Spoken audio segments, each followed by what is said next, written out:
Good morning and welcome back to the One Celtic Fans View this morning. It is Friday morning, the 10th of October, and it's a funny old day today. It's a little bit cloudy. They've had some flooding up in the Valencian region as a Dana has hit Spain again. But it's all about Celtic, and Daizen Maeda has come out and said that he may stay after the transfer window in January. I don't want it. If he is allowed to stay, it's leading to all sorts of problems for Celtic, due to the fact that his valuation will drop dramatically in the summer. With only 1 year left on his contract come the summer, you'll be able to pick up Daizen Maeda for under 10 million. That's a guarantee. The way that Celtic are running the club at the moment, you would think that they would be trying to get as much money as they can for a player. It has been suggested that Daizen Maeda will miss out the game today due to a tightness of a muscle on his foot, but he said there's nothing in it, as he missed out training yesterday to take time out to speak to the international manager. Obviously been speaking to the international manager. You remember a few years ago, you had the likes of Rio Hatate, you had Kyogo, all quoting the international manager for Japan, saying that they had to play at a higher level to be guaranteed their place in the team, the international team. He wanted them playing at the highest level possible and felt that they weren't doing that in Scotland. Well, it didn't work out too well for Kyogo, did it? Because he went to a top 5 league, as in France, and it didn't make it, and now he's down in the lower leagues in England, at Birmingham, and Rio Hatate just can't get picked at all for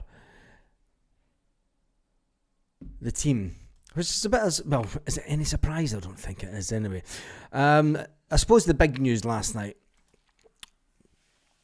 has to be the release of the details, the release of the minutes of the meeting, and I suppose that we should cover that this morning. And it was, I think that when you look at the people who were in attendance to the meeting, there's a definite split between the people that were at the meeting on behalf of the fans and the ones that were, well, we all know what's going on, but Celtic are in a confident mood, because as far as Celtic are concerned, the Celtic collective do not speak for the majority of the fans. So now that we know who was there, Alan Horn's been in and around the Celtic affiliation. I mean, I've had a lot of dealings with Alan. Alan's a good guy. He's been part of the affiliation of registered Celtic supporters clubs for many years, and he's always done. I think Alan does a good job for the affiliation and the fans, and he's well respected within the fan base and the club, and he has a good relationship with the club also.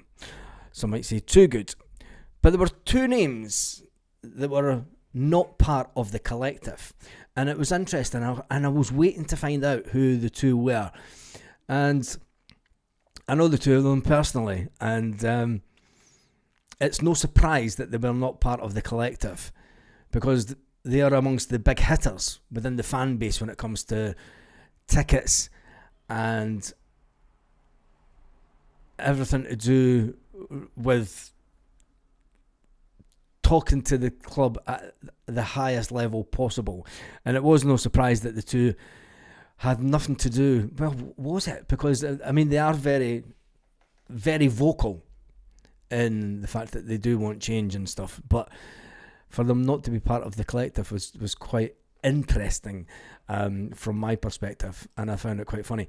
And I didn't find it funny, but I thought it was interesting, because I know that they're where's your next poll, Baz? I should really be wearing an orange top. It's not an orange top, it's yellow, mate. It's yellow. Test your eyes. It's yellow. It looks orange on that top though. Wait till I change the brightness now. Yeah, it's yellow. I don't know what you're saying, but it's yellow. Anyway, I'm not that bitter on this channel. And when you look at the other people that were there, obviously for the fan collective, Stephen McGinn, Paul, John Dykes, Kev Toner, Paul Thompson, Paul Quigley, Andy McGregor, Michael, Ross Brady, Martin, and having spoken to some bus conveners already, I know that there's a split between the supporter attendees that attended the meeting, and one of the attendees of the meeting told me personally that it was the biggest waste of 3 hours ever. We move on. And that's about it. So don't expect any change. It was an interesting document to read, obviously. Michael Nicholson dismissing the fact that the Celtic collective do not speak for everyone. They obviously raised their concerns. They are going down the road, the Celtic fans collective, of governance of the club. And then they also spoke about Paul Tisdale. And the interesting one for me is that Paul Tisdale is going down the route to finding players on a data-based driven system, a points-based system to pick out players. This is what's wrong with Celtic. It's everything that's wrong with Celtic Football Club. And I think that until we get rid of this point, and I know it's modern football, and I know that, a lot of these sports science guys and all the rest of it, they go, but this guy's a good fit. It might be a good fit, but is he a friggin' good player? And I think that Brendan Rodgers, his management has been diluted. His management has definitely been diluted as an entity. And I think that that's why Brendan Rodgers came out and said, look, should we... It's a caretaker you want. It's not a manager. The management, the manager at Celtic, his position has been diluted to such an extent that he's having to introduce players. He's been introduced to players that fit the bill on a data-driven system. That means nada. Paddy McCourt would be messy on a data-driven system. Paddy McCourt would have been worth 100 million on a data-driven system. Didi Agat would have been worth 200 million on a data-driven system. It's unbelievable. I just think that if this is the way that Celtic are going down, and they think that this is the modern, and the way that the modern game's gone, the game's gone. There was also the why has there been no investment in critical positions despite the repeated pleas from the manager, obvious weakness in the squad, and calls from supporters. It was noted that the question had been discussed previously. What about accountability measures for repeated transfer failings and dealings? That was an interesting one. And they basically just batted it aside. I don't think we learned anything new about the club. The discussion turned to accountability and measures currently in place with the Celtic PLC board. The fan collective noted the tenure of a number of non-executive directors. This is the way that they're going. They're trying to hit them on the corporate governance side. You're not going to get anywhere with that, I don't think. But that's only my personal views. A lot of people think that they can get the shares and all the rest of it, and they can make impacts that way. Knowing how the club works, and knowing the people that decided not to be part of the collective, they deal with thousands of season tickets on behalf of Celtic. Thousands. Anyway, the view was expressed that the last increase in season ticket prices when the club has money in the bank and the cost of living crisis shows it's not a meaningful engagement.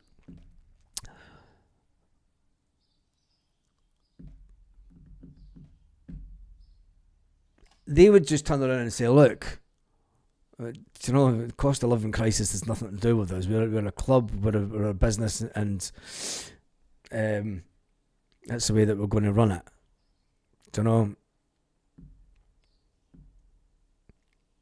Question 4, how do you intend to modernise the club's structure to compete in Europe? And why were we consistently unprepared for qualifying? Michael Nicholson said that the club did not accept the premise of the question. They did not accept the premise of that question. We were prepared. We were prepared as much as we could be. The club appointed Paul Tisdale the head of football operations for the club. He also created the new pathway manager for Darren Addy. Darren left the club, and the club appointed Sean Maloney for that role. The supporters groups reiterated the desire to continued communication and engagement to provide the support. Michael Nicholson noted it was a good example, the transfers discussed earlier, and blah blah blah blah blah, being locked out of European markets, blah blah blah, blaming Brexit. The club were asked to confirm who was responsible for the football transfers, including the chief executive, CEO, were directly involved in the same. The supporters group also sought confirmation who values the players and agrees commercial terms. Chris Mackay explained that a multidisciplinary approach is taken. That means there's emails sent back and forward. Did we buy him? Maybe no. Look, that's the player I want. He's a bit fucking expensive. And there's a bit of that going on in behind. He was asked if the manager sanctioned all the signings. Michael Nicholson confirmed that he did, which we all know that he ultimately the manager has to either accept or not accept a player. And when he signs a player, he obviously gives the green light. Yeah, if that's the best I'm getting, we need someone for that position. Simple as that. It's not a manager you want, it's a caretaker. Quote Brendan Rodgers. So you can see that not all is well behind the scenes at Celtic, even though they'll come out and say that it is, everything's fine. The board will say, look, as far as you guys are concerned, you don't speak for the majority of the fan base. We're not really interested in what you have to say, and this is the way that we'll go for it. So yeah, Dermot selling his stake in the business. What does that mean for Celtic? Fuck all. Desmond isn't selling his shares, but anyway, let's jump into some of the comments. Our next manager will be from Tesco and Mary Hill at this rate. Leave Paul the Tim out of it. He'll not be the next manager. I'm just reading some of the comments. Remember before social media, when all info wasn't available, fans were just fans. This is true. But it was agreed by the Celtic collective and the Celtic board that this was I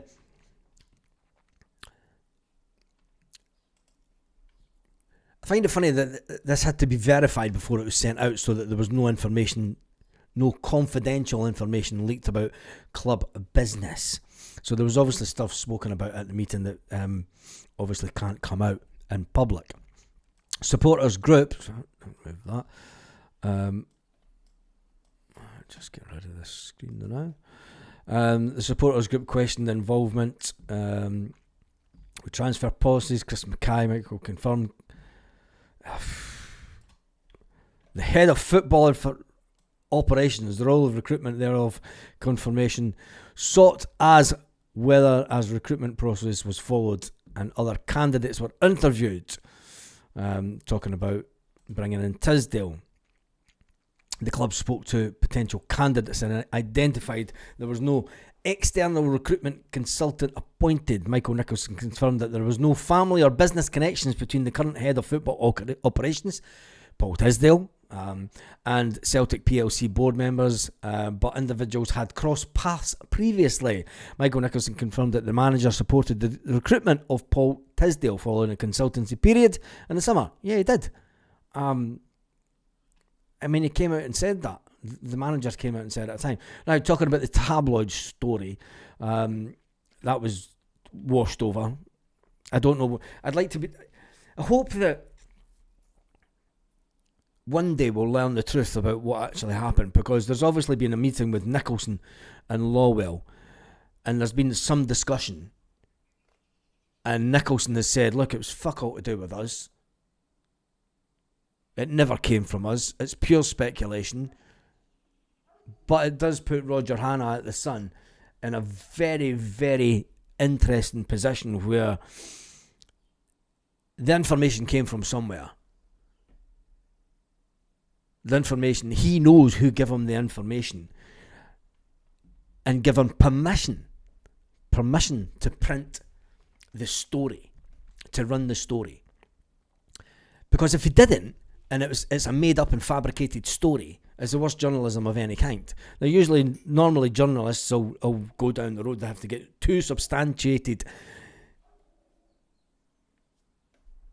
pieces of evidence to confirm a story, unless it comes from an unnamed source.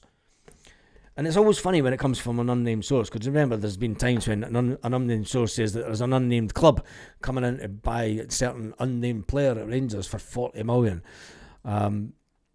It's just, I think it's a lot worse at Celtic than what we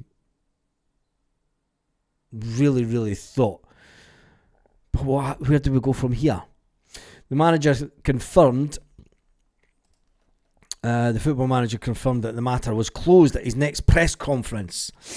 Michael Nicholson noted that the board understands the importance of confidentiality. When asked about the club has not taken legal action against the newspaper, Michael Nicholson confirmed that the club would not take legal action in relation to speculation, and said that the club was busy enough.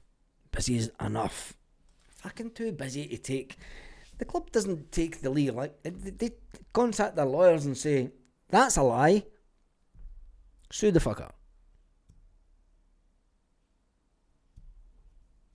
But they decided, we're not going to talk about it. It's pure speculation. It's nothing to do, nothing to see. Which to me then says, whatever happened in the meeting between Brendan Rodgers and Michael Nicholson was a conversation where the two of them, Michael Nicholson and Brendan Rodgers, know what the outcome of this season will be, managerial wise, already. And I believe that. They know what the outcome will be and what. It's yellow. It's the light. If I open the window, it's yellow. Anyway, it's gold. It's not orange, it's gold. God, he's just getting as bad as that loss across the city. I don't even going to read the comments from on. Question 6, the Fairhurst inquiry. That was an interesting one. Why have the Fairhurst results inquiry not been made public, and what action will the club to take to protect supporters? Now, I find that one interesting because the club did ask the supporters groups as a whole if they wanted to come and talk about the Fairhurst report. And the fans group said no, we don't want to talk about it. So the club went, right, okay, we'll publish what we want, and then that's it, we move on. So for them to then wait till they get to this meeting and then talk about it, the report was criticised.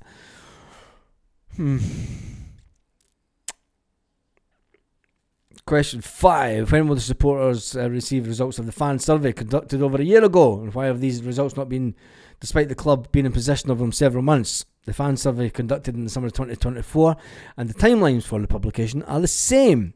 Michael Nicholson confirmed that the outline report outputs of his survey will be released by the club soon, noting the key issues that the club wishes to consult on and further support engagement and safe standing. There's the agenda. Do you know, as you've got people that went into that meeting all have their own agendas, and this is it's not fully. I mean, does that cover all fans? Because not all fans want a standing section behind the goals. Let's, there's people that sit behind the goals that have sat there since the stadium was built, and they're like, fuck off. This is my seat. I've had this season ticket for more years than you as a ultras group has been around. So I can understand why people that sit in those seats and, that have paid good money for fucking 30 years now, that don't want to move. And I did say that there was too many people within the list of supporter attendees that had own agendas. And that's why there's a split already. They won't say it. No one else will come out in public and say this, by the way. No one will come out and say that there's a split between the supporters attendees. I can guarantee it. But I know that there is. I know that there's a split. For sure. But it is what it is, isn't it? It is the way that the Celtic... And I did say, look, the Celtic fan base is a fantastic collective of individual supporters clubs, individual associations, and trying to bring them all to as a collective. Yes, it was fantastic getting them all 420 along as a collective. But two of the biggest ones didn't sign up to it, which I thought was interesting. But anyway, that's your Celtic news this morning. There's not a lot of other news going around. Obviously, Kasper Schmeichel, it'll be interesting to see how he plays this weekend. Celtic to lose 500 tickets from the allocation from Hampden. We all knew that was going to happen anyway. Both Celtic and Rangers will lose 500 tickets each from the semi-final due to the fact that Ultras groups let off pyro. And you remember the Celtic one that delayed the game for around about 15 minutes because there was no smoke that day. But it's the same people that are at this meeting with the collective and that are trying to get change at Celtic. Let's just change that back to the main screen. Anyway, that is me done and dusted for this morning. No football this weekend. It is what it is. Don't care about Scotland playing last night. Have a fantastic day, Celtic fans, wherever you are, all around the world.